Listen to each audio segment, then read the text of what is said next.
So you looked at the roles for upskilling and downskilling, right, in your research, and what was your conclusion?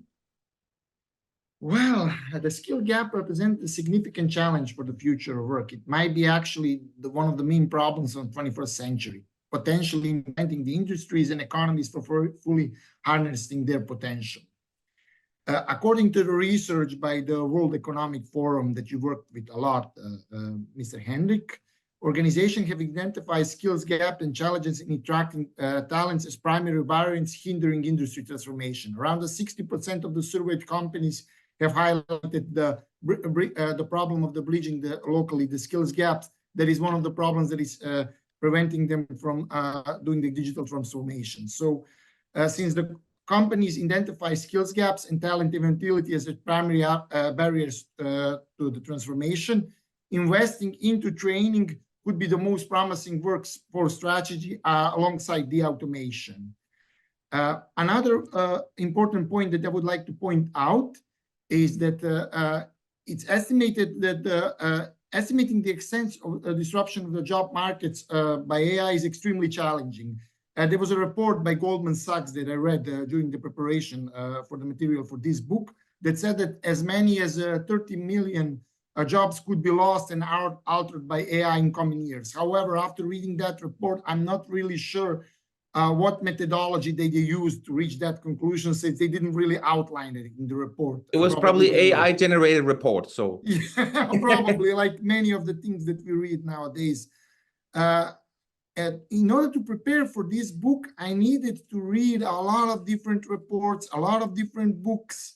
And it's not the fact that we wrote this book, but I must say that this book is excellent because we have managed to gather some of the information and some of the findings that you won't find in other books related to this subject, because a lot of them are just copy-pasting from one another.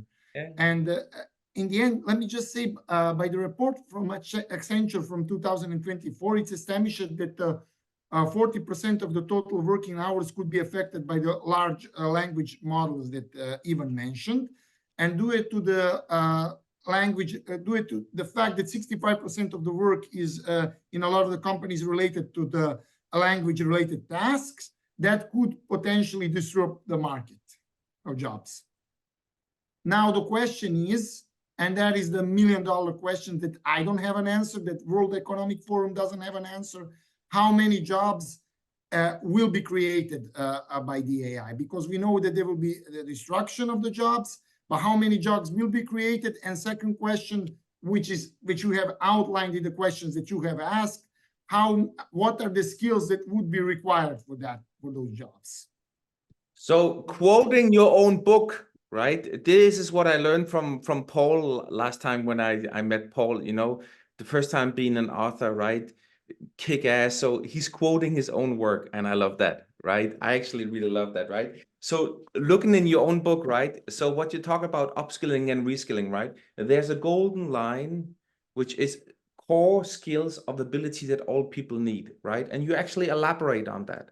You elaborate on the core skill that all need is project management, right? That's the ability for you to reskill and for your ability to upskill, right? So wherever you move within the industry or in the organization, the core skill that you need still is actually project management. Then you need expertise skills, right? And that's one of the elements that you mentioned, right? One of the elements that you also mentioned in the book is saying, how is it that you can work differently within teams as project management, right? So I think that was for me just a kickstart of thinking to say, right, of course, right, there's still hope. It's not like we will be replaced.